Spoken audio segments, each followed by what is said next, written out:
Ladies and gentlemen, I'm alive. I made it to Washington State in one piece with my family, but I never stopped working. In case you've been asked that question, hey dude, chill out, and why don't you just give it a break? I get it. I don't know how, in case you're wondering.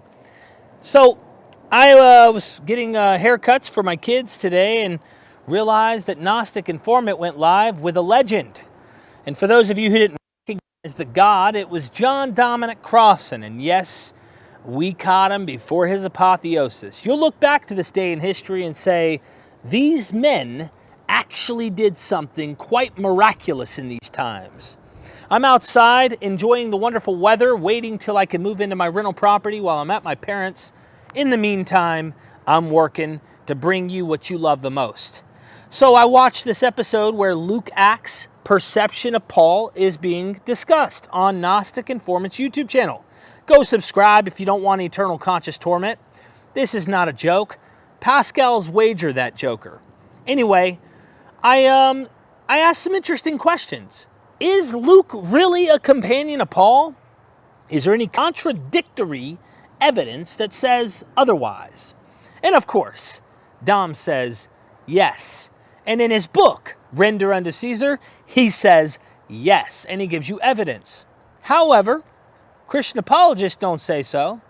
And of course, Dom also answers my question about the dating of Luke Acts with Steve Mason and Richard Purvo's commentary, the Hermeneutic commentary on Acts, on what they had to say. You see, the sun started shining all of a sudden because what I'm saying is gifted. Hear me, my apologist friends. You might want to consider what I'm saying is truly from heaven. These are the facts. And don't worry, when I get into my new house, I will be hitting them where it hurts the most, bringing you solid critical content. And never forget, we are MythVision. Go subscribe to Gnostic Informant, get John Dominic Crossan's book, and check out this fire podcast. Derek from MythVision. Thank you for the super chat, Derek. Is Luke Acts aware of Josephus' works? Scholars like Steve Mason and Richard Purvo date these works to the 2nd century. What do you say? Well, I'm quite happy with this, with the dating. I'm quite happy with the dating in the beginning of the 2nd century, because it used to be that people could say, well, these are two separate books. So he wrote, Luke, the author, he wrote the gospel in the 70s or the 80s. And then later he wrote a sequel 20 or 30 years later. I date the whole thing from the latest point. So yes, I have no problem with saying he wrote it in the 1st or 2nd data. Does he? I've read Richard Purvo's book, by the way. It persuaded me. Once again, I'm very careful of trying not to get into an argument that can't be proved one way or the other when Sure. I think there's more important things to say. So I'm much more important for me to try and see, can we read Luke Acts as a single integrated volume? But I would not argue with Steve or Richard. I think their cases are very, very strong. The late Richard, I think they're very, very strong cases. They could well have read Josephus. Their arguments are very, very good. I would not dare argue against them. Good point. He also says, excellent guest, Dr. Crossan.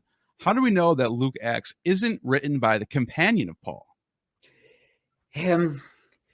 Usually the how would I say it? The presumption in the past, if this is written by a companion of Paul, especially when they're going with those we sources towards the end, well, then we can really trust it.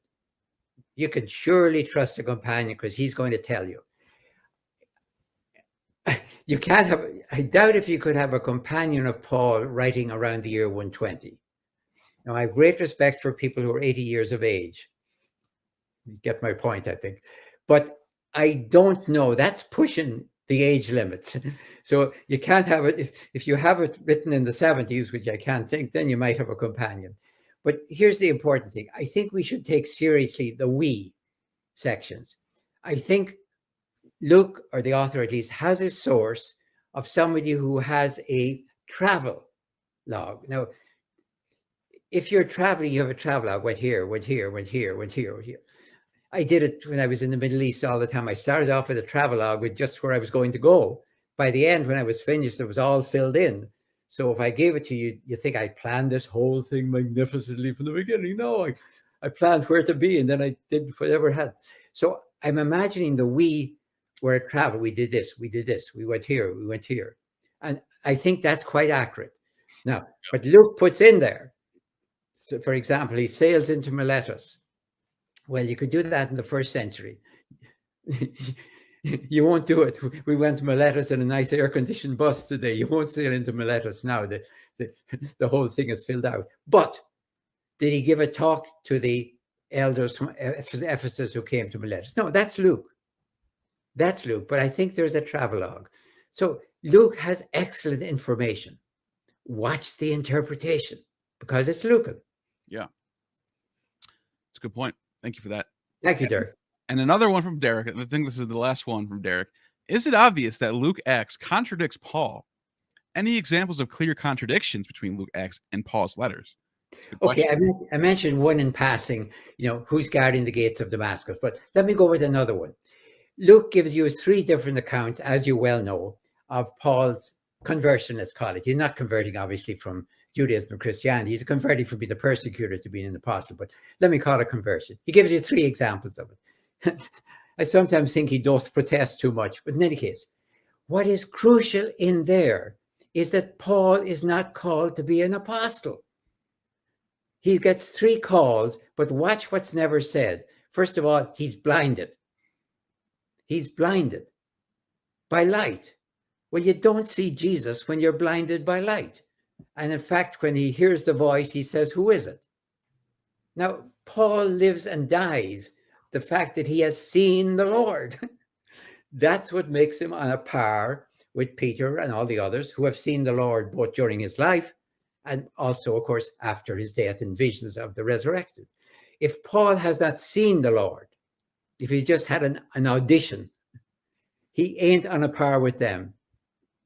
And his authority, his integrity, his whole identity is, I'm on a par. I'm the last of the apostles. Maybe I'm the least of the apostles. There are the other apostles. There were apostles before me. But if there are apostles before me, then I'm an apostle too. And that's what Luke takes away. That I can never forgive him. I don't care if he quibbles about being nasty about other things. But 3 different accounts of it. And he never sees the Lord and doesn't even know who it is until he says, who are you? This is not. I don't see Isaiah saying, who are you, by the way? I'm having a vision. Who are you? No. That is where he contradicts Paul, and that's where Paul lives and dies on. Take away Paul's identity, authority, and integrity, and you can kiss him goodbye. Wow. He's just a phony. Wow. Interesting. That's great answer. Great question.